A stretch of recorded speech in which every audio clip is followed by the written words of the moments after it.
Well, thank you everyone for joining us today and listening in on our conversation. We are all in this together, improving our health literacy skills. This is part of a series of conversations on New York's state of health.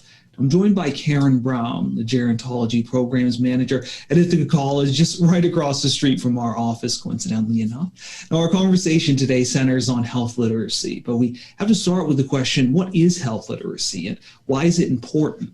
Well, the Department of Health and Human Services includes health literacy as a community or as a way to help individuals, and it's part of their Healthy People of 2030 plan to help individuals, organizations, and communities address public health priorities to improve the health and well-being of communities. We'll help look at health literacy as a multidimensional term that includes the skills of healthcare consumers, health professionals, and of organizations. What are practices and strategies for empowering professionals and consumers to improve communications related to health information? And what are some principles underpinning the need for universal precaution approaches to all health communication interactions? Well, we also want you to be part of the conversation as well. And there's actually a box at the top there where you can put in your questions and comments at the top of the screen. Please feel free to put your comments and questions in there, anything you'd like us to know.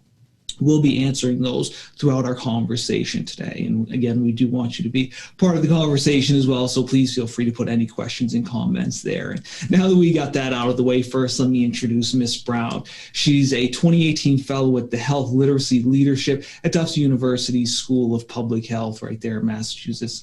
Not too far from where I grew up, closer to home. Ms. Brown works at Ithaca College, like I mentioned, as the Gerontology Institute, working to increase awareness of health literacy related to older adults. Ms. Brown also is a private consultant. She's developed training programs for health professionals and community-based organizations to build health literacy competencies for individuals, professionals, and organizations. As the co-founder of Bright Synergy Associates, she's committed to working with others to eliminate health disparities, achieve health equity, and to build health literacy competencies in our community. She's passionate about teaching professionals to empower those they serve through effective cross-culture communication, a universal precaution approach, and kindness. Karen, thank you so much for joining us today. Thank you. Thank you so much for inviting me.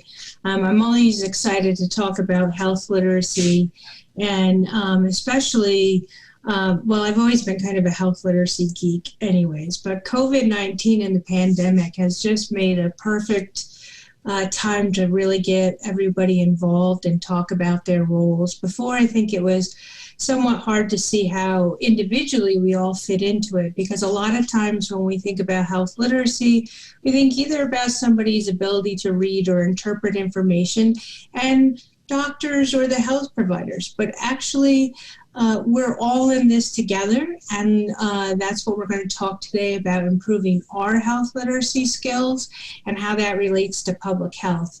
A lot of times, too, we've heard health literacy referred to just in the domain of healthcare.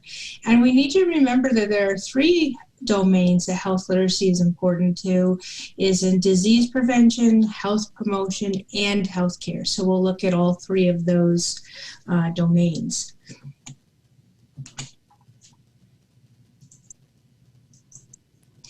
Now, I could talk about health literacy for a really long time, so my big goal today is to be on time and give you lots of time to ask questions, because that's where really we get into the heart of things, is having discussion. But before we get started, I want you to think about Maria, who is a 73-year-old patient who has heart failure, diabetes, and depression. And as we go through and talk about different ways that we can improve health literacy, keep her in mind. Now, Maria was sick and actually went and sought medical help. And when she went into the doctor's office, she was handed the typical sheets of paper to fill out that can be complex and confusing. The doctor then explained her condition and treatment plan using a lot of medical jargon. The doctor wrote multiple prescriptions and referrals for tests, and then the doctor did not confirm that Maria understood what he just went through. So then the staff send the patient home with a set of complicated written instructions. I'm sure we've all been there, where you walk out with either a folder or a bunch of things in hand.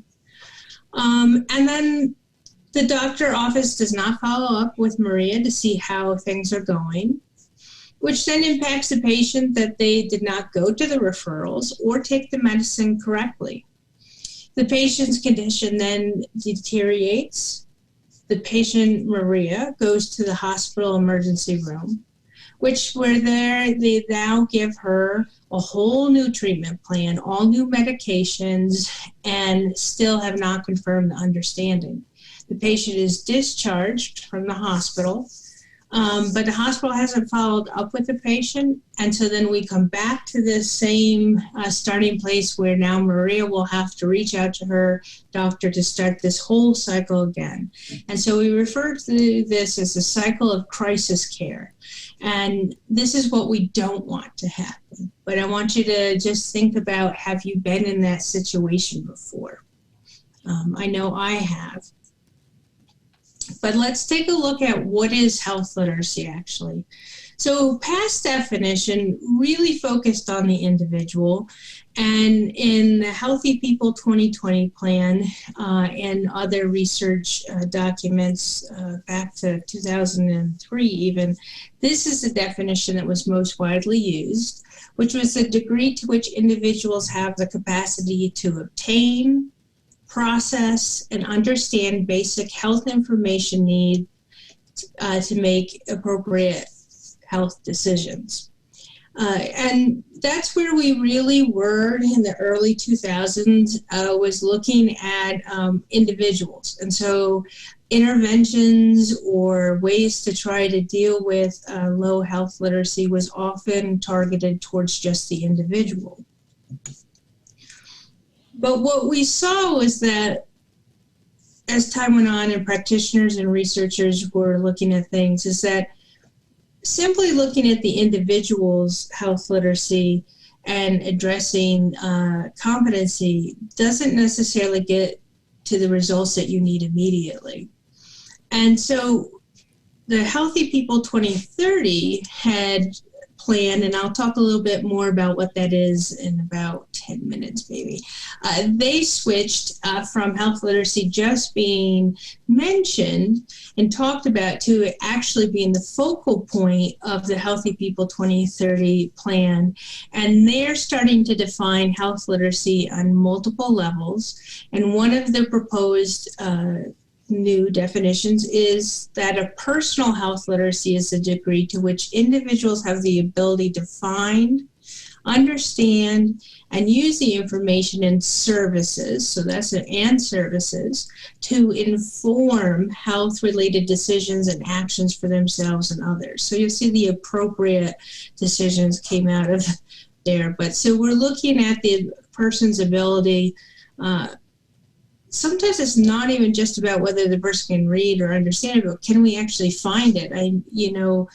Our medical systems and healthcare systems are becoming so complicated. Think about COVID-19 and the pandemic, and when you went to go find information. Now, many of us with higher education degrees struggled even to find information that was consistent, or where we were supposed to go to sign up for a vaccination. So there's lots of levels of health literacy that come into play. The shift in the health literacy from 2020 to 2030 in Healthy People goes from simply looking at the patient's health literacy skills to now including the clinicians and coming back. So health literacy is now being looked at. What is a health provider, health professional? When we say clinician here, you can also have that applied to whatever position you do, because anybody who actually communicates health information should be in this equation. So the Minnesota Health Literacy Partnership actually proposed a definition for professional health literacy as the capacity to communicate clearly educate about health and empower their consumers. So we can actually measure a professional's health literacy on these levels of communication and education and empowerment. And we'll talk more about this in the universal precautions approach, but this is extremely important because regardless of what a person's health literacy level is, if that provider is able to communicate clearly with you, teach you how to use or take your medicine and empower you where to find the information or what works best for you, this is extremely important. We need to think about, and we'll talk about social determinants of health as well, but think about that not every medical plan or treatment plan can be given to every person and be successful. We need to take individuals into consideration and where they're at. And so this will come in for the health professionals being able to educate about health as well as empower their consumers. But even the most skilled and well-intentioned clinician cannot single-handedly overcome health literacy barriers. And this is where the 2030 plan continues, is that we know that we need to look at the health systems because the complications and the barriers that systems provide for not only patients, but professionals, clinicians, are really challenging to get through. So it is a comprehensive look at the three levels of the patient, the health professional, and then our health systems. Now, health systems can be as large as our Medicare, Medicaid, those type insurances, or it can be as small as your community-based organization or your hospital, your place of work. So there are those different levels of the health system. So we define organizational health literacy as to the degree to which organizations equitably enable individuals to find, understand, and use information and services to inform health-related decisions and actions for themselves and others. Think even of a time that you've walked into a hospital. I know that when I had to go to a rather large health system, I was a little overwhelmed by, when I walked in, all the different colors and the departments and where I was supposed to go in multiple levels. So there's a lot that's going on that we can do in our organizations as making it easy and accessible to the folks we serve. A lot of times we don't realize that some of our own processes that we have in place are confusing. Think about the paperwork that gets given to people to fill out for their intake. Those are things that we have the power when we talk about we're all in this together, is that even the front line, because a lot of times frontline folks say, well, that's not for me, that's for the person who's meeting and talking about their medications and the mental health. I'm just scheduling the appointments. I'm just, helping them sign in. And actually, it's from A to Z. All of us are in this. So from the very beginning of making sure that the intake papers are something that we understand and that folks can get through. We know that we have to look at our health literacy in a formula of skills and abilities times the difficulty and complexity to give us a health literacy level.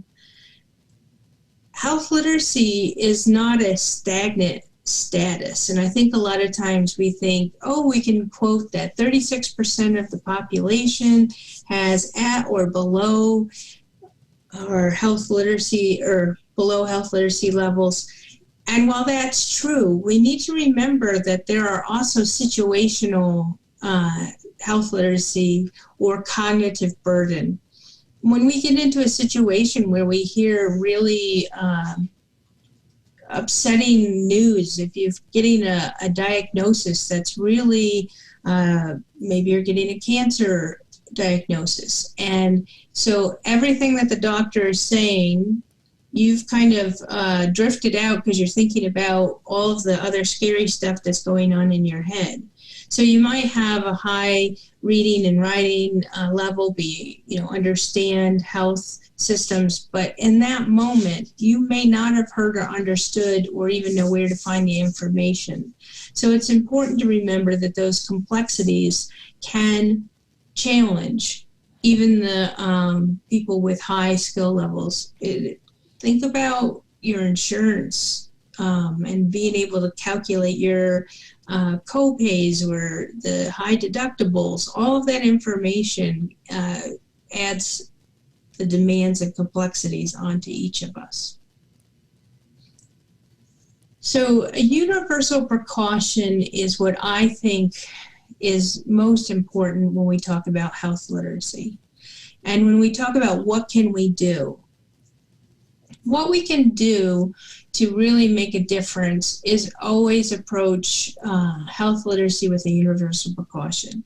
Now that can be really confusing because when I think of universal precaution, I think about putting gloves on whenever you're touching bodily fluid so you don't catch anything. Now to me, that's, universal precaution. So the first time I heard this, I was a little unsure of what they meant.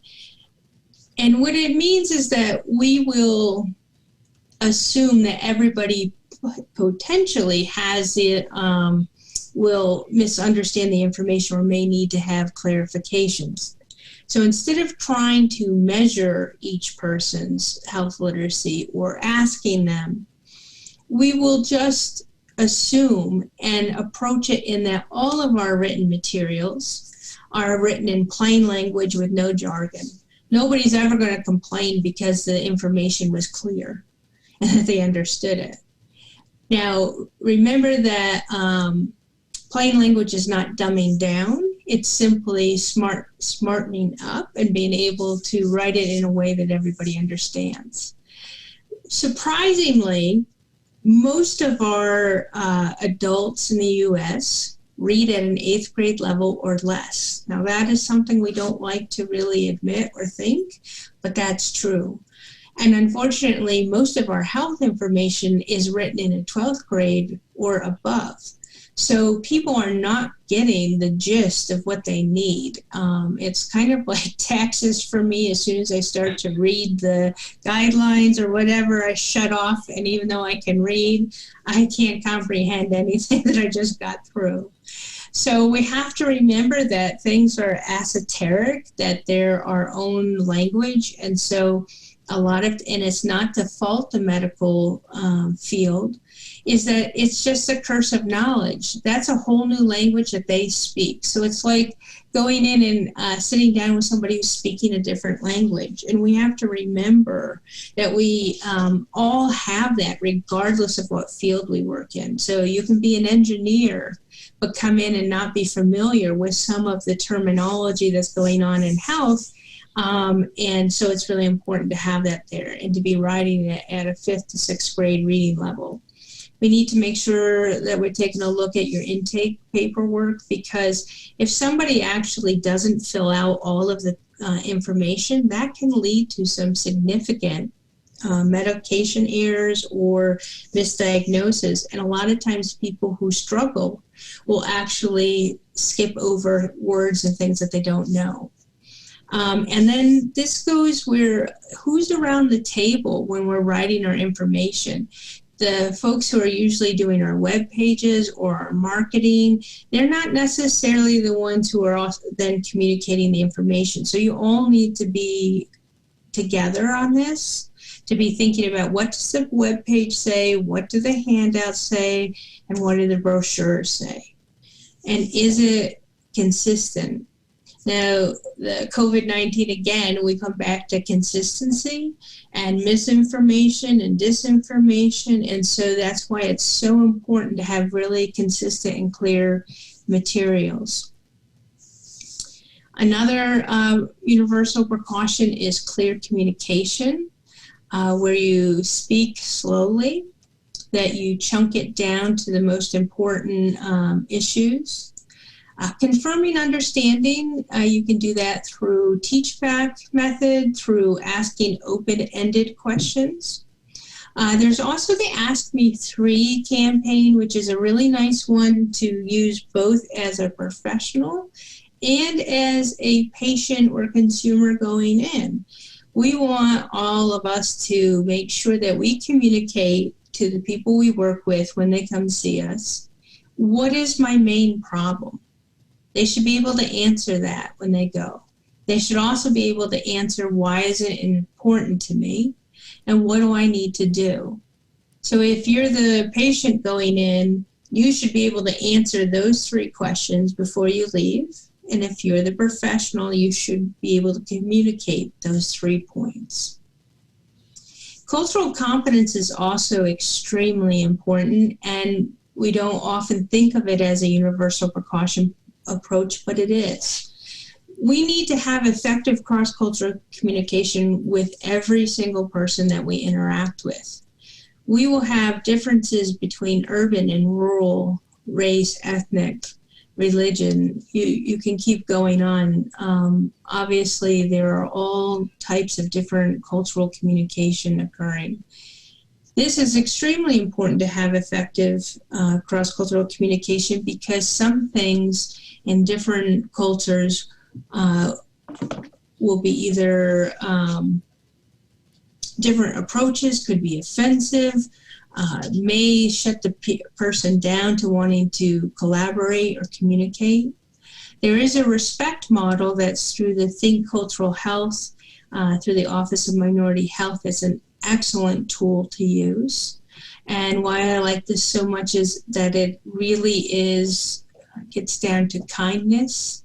It gets down to showing each person respect and finding out from them what respect means to them, and being able to acknowledge cultural differences.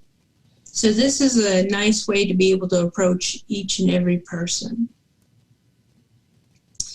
Now, one person that when I was talking to about universal precaution actually stopped and said, well, gosh, how can you make sure that you're patient-centered then, or individual-centered, if you're doing universal precaution? And the nice thing about that is that universal precaution actually supports patient-centered care, because it means that you're getting to know each person, that you're confirming an understanding, you're using cultural respect, and you're using the plain language. So it actually will encourage engagement and being able to center on your person. So best strategies for empowering those we serve is plain language, no jargon. Confirming understanding, you can use the teach-back method. Cultural competency, there are cultural and linguistic appropriate services. You might have heard them as the national class standard. And these are standards that organizations can use to make sure that they're providing appropriate services. And then questions. Questions is another great way to be able to empower. We want to make sure that we're not asking closed-ended questions like yes or no. My mother is a great head shaker. And when she goes into the doctor, she has diabetes, and they'll ask her, so are you following your diet? And she shakes her head, yeah. And she goes through this and does the yes, yes, yes. And I'm sitting there going, no, no, no. And so when we can actually ask questions about, tell me about your diet, tell me about how you're eating, what's going well, that would then get my mother to talk about how she's eating and what she's choosing. And why this is so important is the poor doctor is in there trying to evaluate her AC1 or whatever the term is for her glucose levels, and is changing medications and doing all kinds of things when if you just got down to the nuts and bolts and talked to her diet and exercise, she's not doing what she's supposed to. So changing the medication may or may not help her achieve the health outcomes that they're looking for.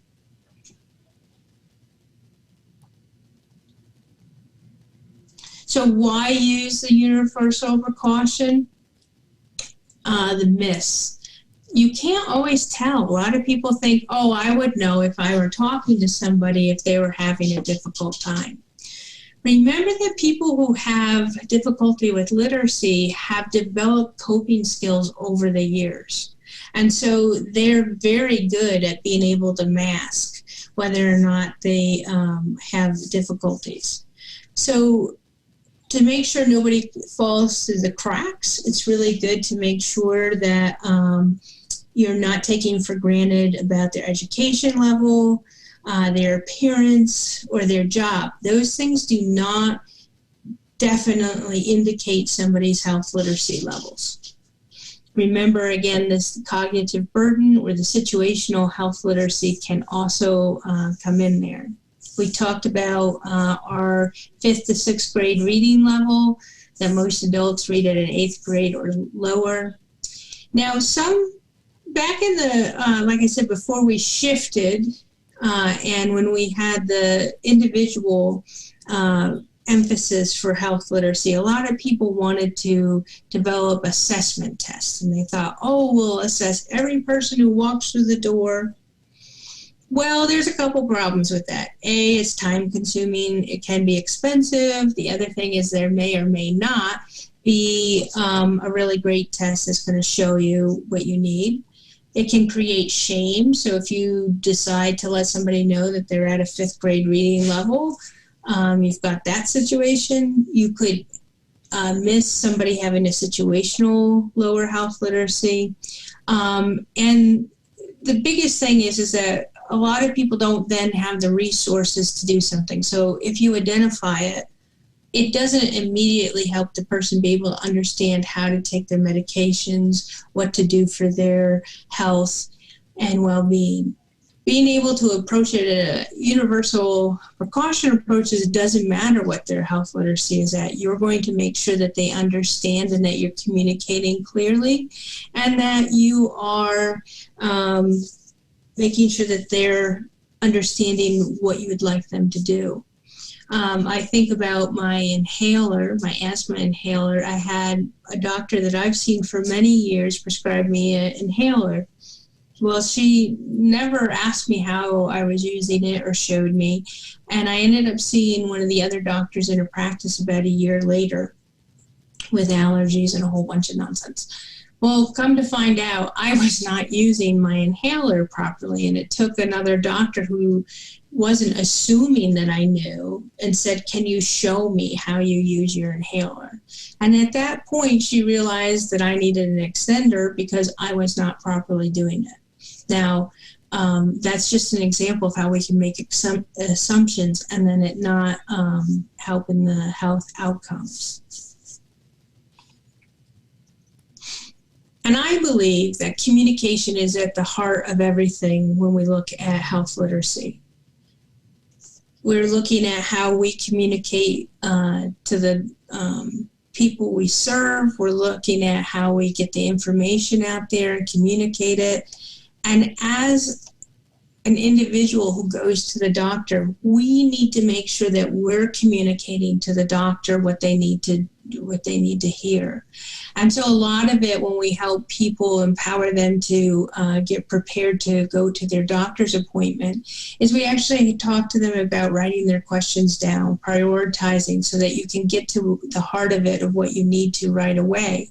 There's a study that shows that doctors usually only give us 18 seconds of talking before they break in and take over the conversation.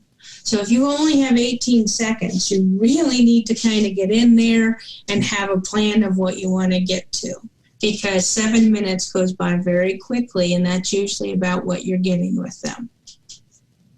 So it always comes back to communication.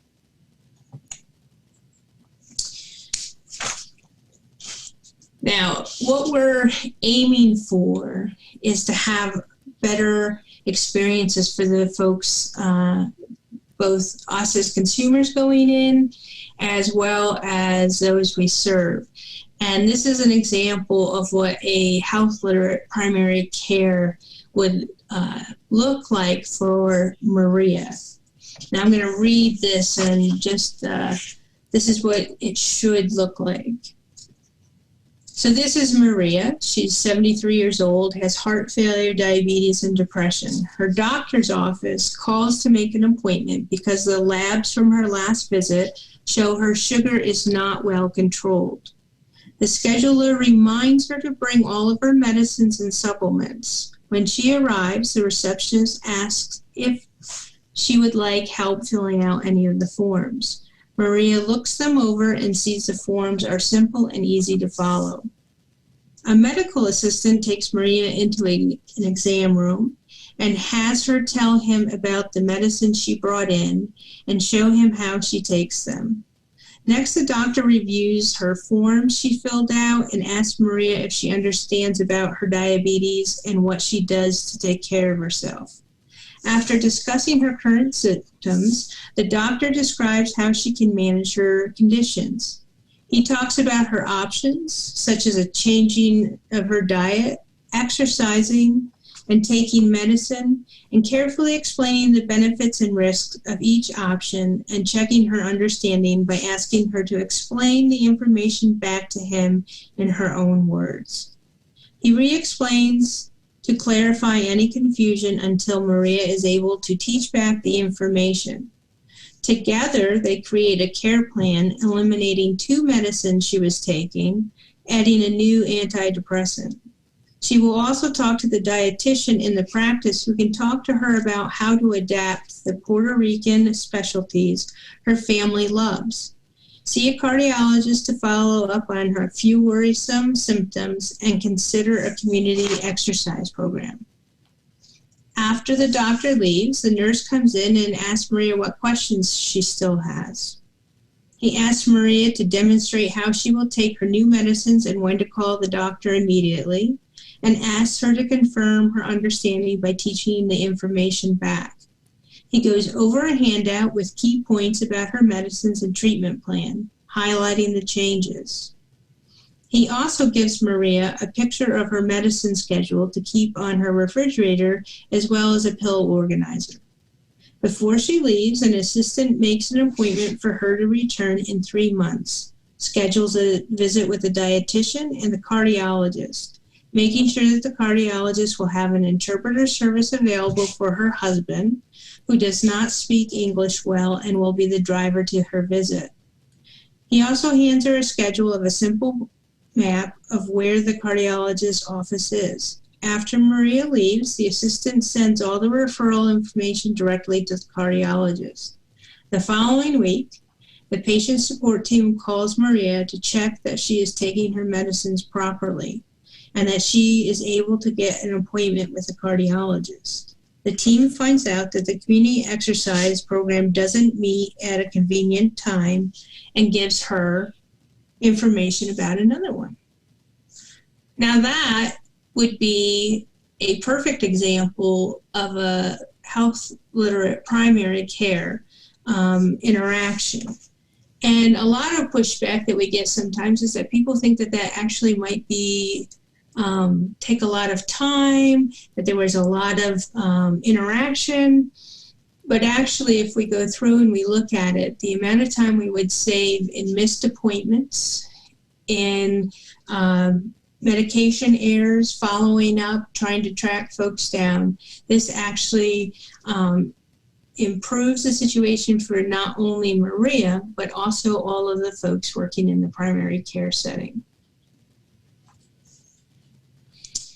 So health literacy and health disparities, what's the link? We know that health disparities are preventable differences and are related to the opportunities to achieve our health that is experienced by socially disadvantaged populations. The Healthy People 2030 Plan is a data-driven national objectives to improve health and well-being over the next decade. So they started back in 1979.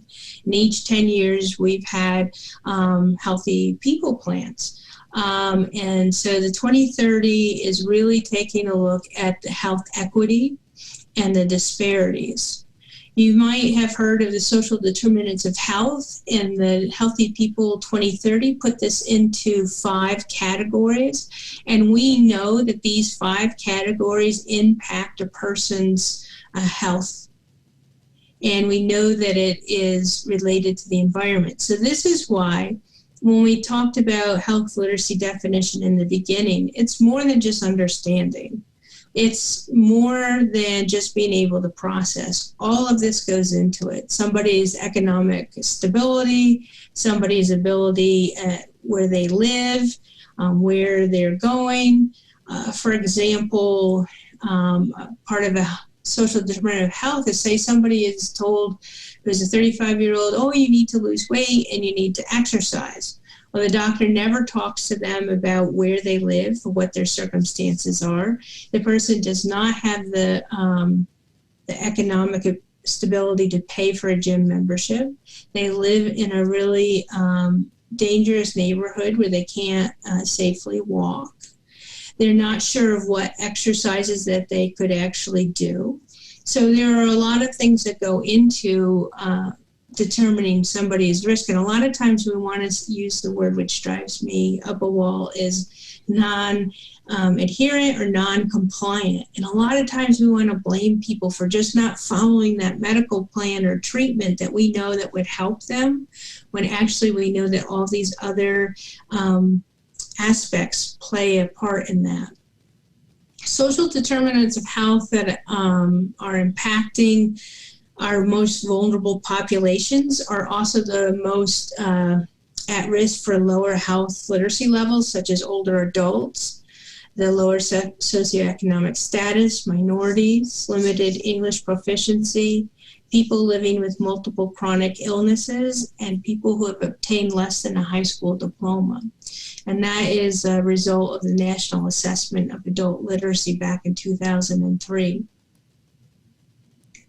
Health literacy is actually identified in the health care access and quality social determinant.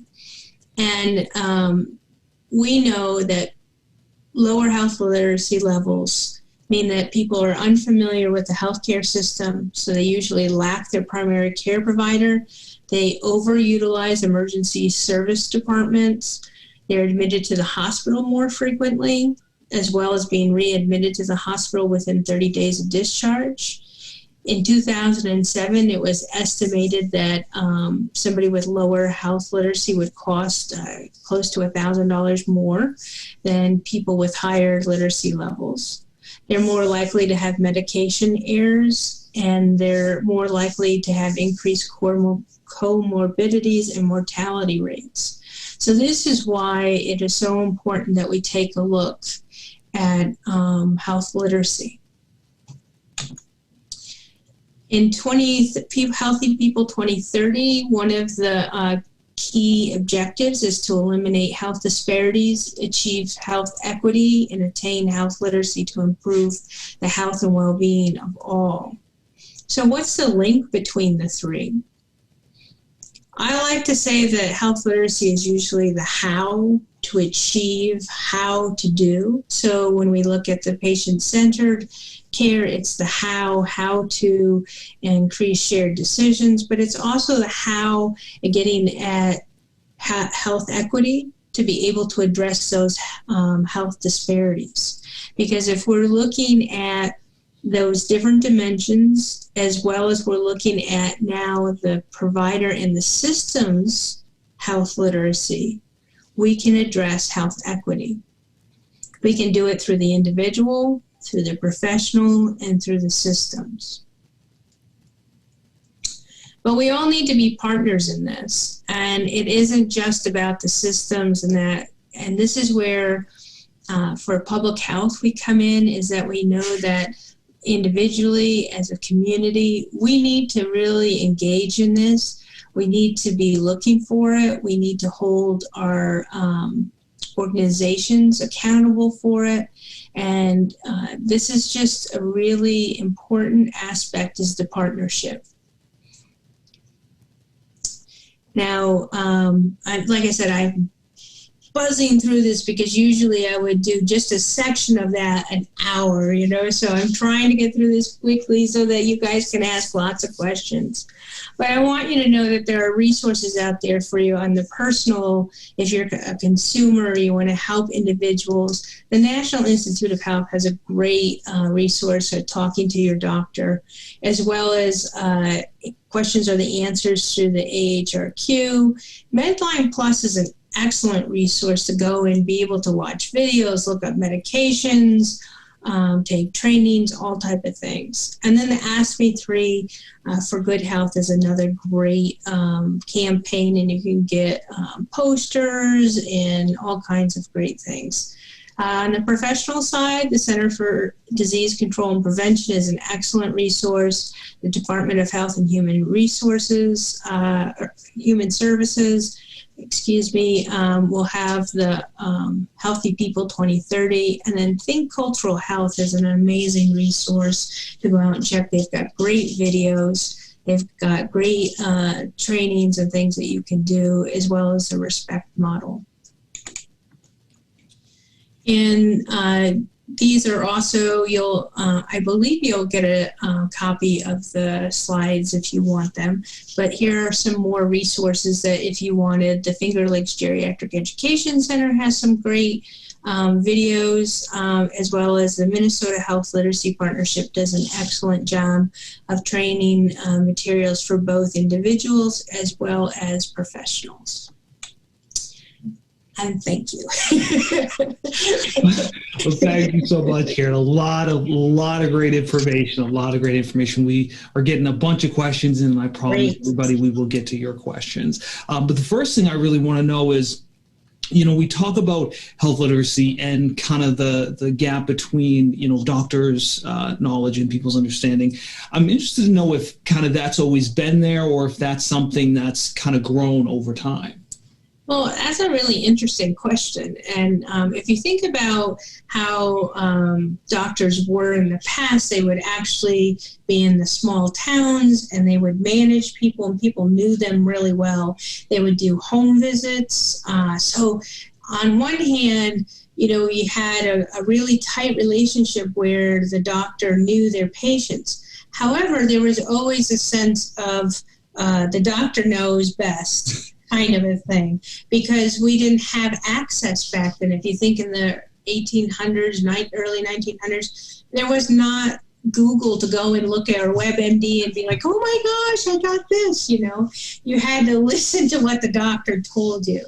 So a lot of times our older adults will actually struggle with that part of asking questions or trying to partner with the doctor, because they see themselves as like, I shouldn't even ask, kind of a thing. Now, on the doctor's side of it, I feel really bad for them, because the complexities have gotten so large in our healthcare, like all the new medications, all the new interventions. It's just amazing, all the different things that they need to be able to explain to us. And then you have us looking on the internet. So yes, there's always been a little bit of a gap, but what I hope is that we can kind of go back to the physicians and the health professionals knowing us. Because when the doctor would walk into somebody's house and saw there was no food, they knew that, well, yes, I may need to talk to them about this, but if they don't have their basic needs met, we need to address that first. Mm-hmm. So the gap has been there, but we're doing better with health literacy and health equity. Now at least we're talking about how we need to bridge that gap. To live in a world without WebMD, I can only imagine. Now, as a quick follow-up, when did we kind of see things start to change? Was it the advent of maybe having internet and having kind of Google right at our fingertips? I think it also started to happen when doctors stopped going into the houses and they started working in bigger organizations, and we moved out of small town physicians, and we became larger systems. And I think then when doctors are limited to 7 minutes or 4 minutes or whatever, and they're double booked, in my opinion, that's where we start to see the divide, as well as it's a blessing and it's a curse. How lucky are we that we can have, like, after you leave the doctors, you can come with a whole bunch of papers that they printed out, all this information on whatever they said you had. The hard part is that we've now assumed that, well, I gave them the information, so we didn't sit down and go over it. So yes, we've started with more technology. I think we've become dependent on handing and making our more self-management in our diseases and things like that. And I'd be interested to know if this is something that, our future doctors are going to have to think about and maybe have to train for in medical school, is really being able to, break it down for a lay person who may have not went to medical school.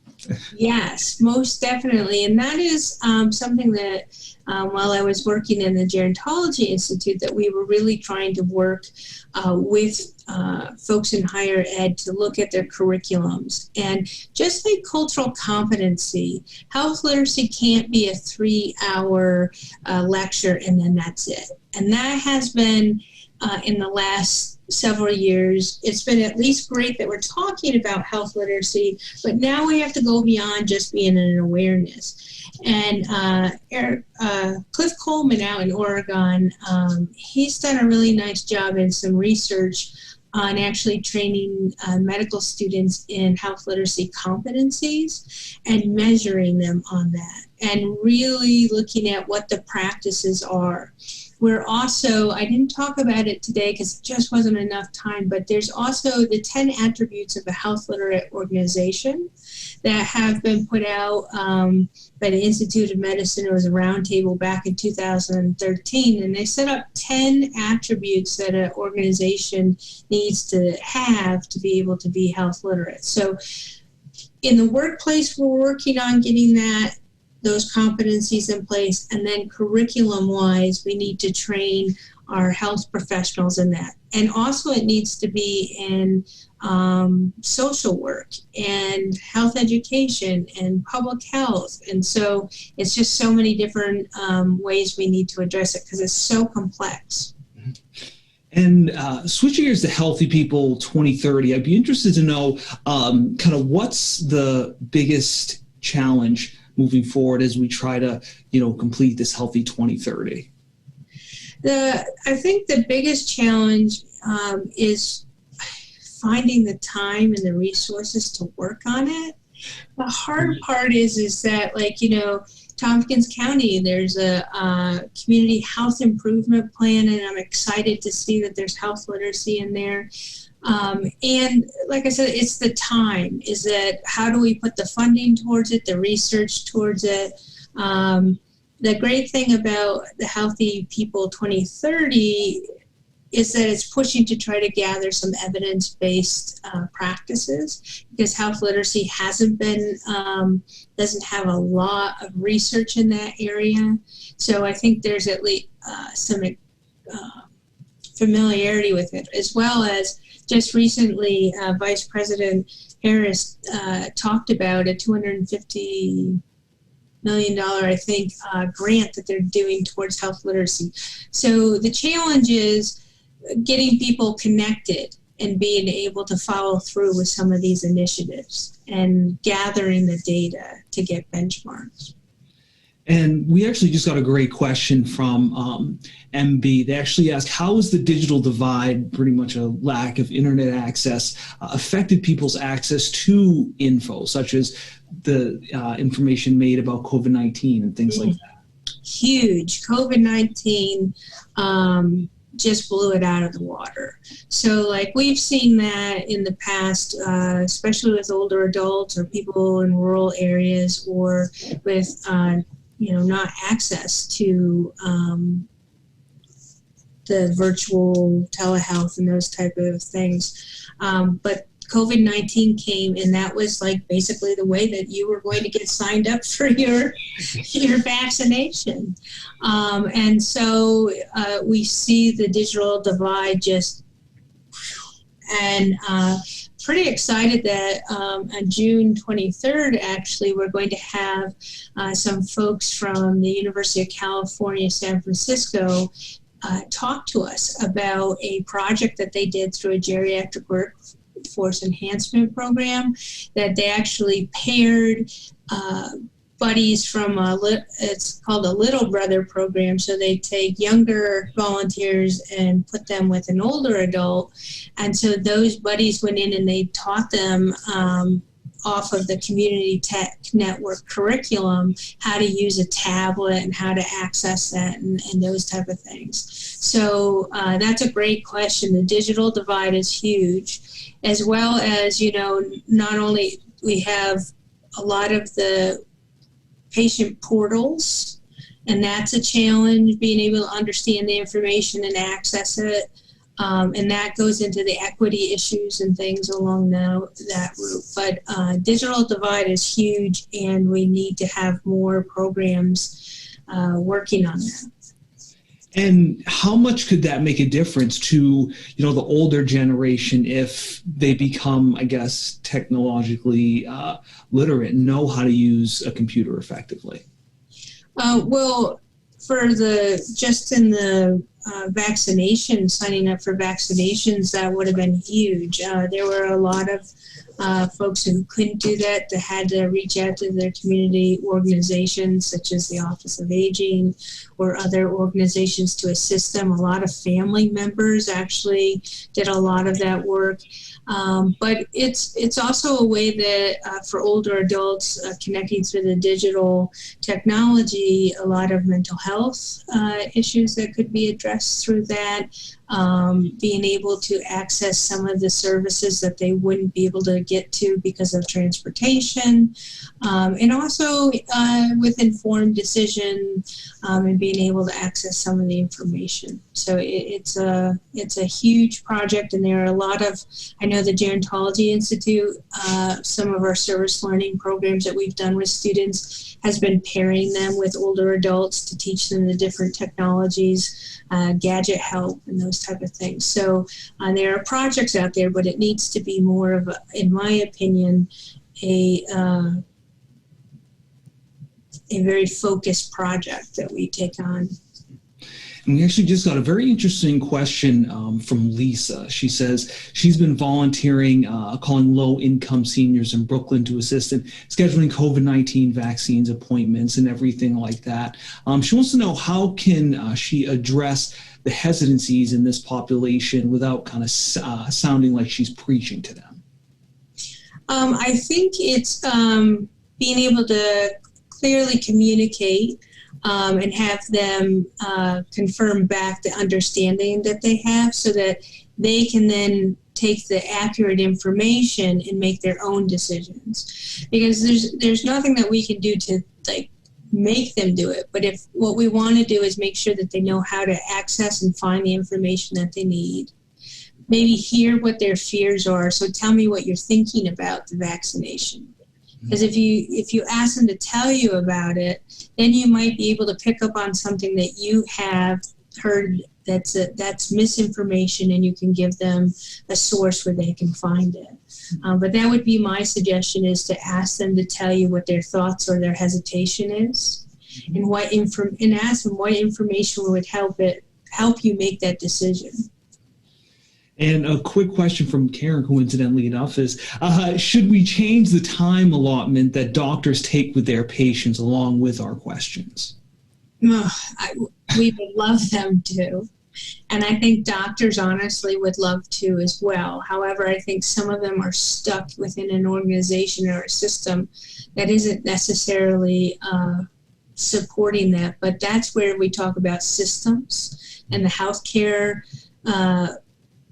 How health literate are they? Are they balancing the skills and abilities with the complexities and demands of their system? So if a doctor needs to have more time, they should be allotted it. What we do need, though, to help doctors understand is that the teach back method, or confirming understanding, plain language, doesn't actually take longer. In the long run, it actually will shorten and it will get them through in an easier time. But my answer would be yes, we should extend it. But I think that's one of the biggest challenges for health professionals, anybody, is that finding that time. We're so jam-packed. And as a quick follow-up, Rebecca asks, who will take charge in implementing some of these necessary changes? Is it the practitioners, the patients, the hospitals, a combination? It has to be a combination.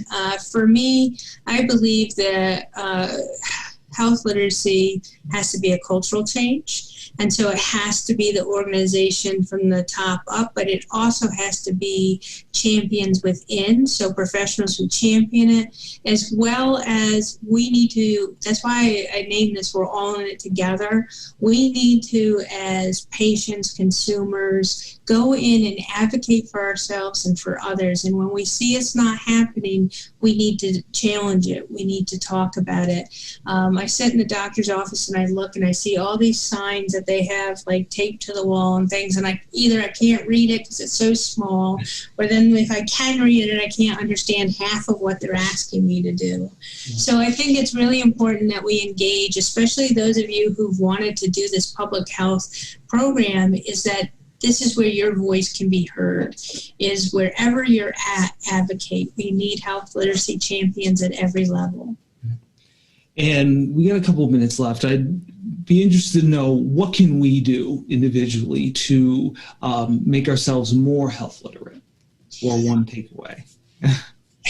I definitely think going and looking at some of the resources. There are a lot of we all have different learning styles. So there are resources that are just web pages that you can read through. There are a lot of articles, but there's also a lot of great videos on YouTube and different things along those lines. But I would say going to the CDC and going to some of those resources that are provided.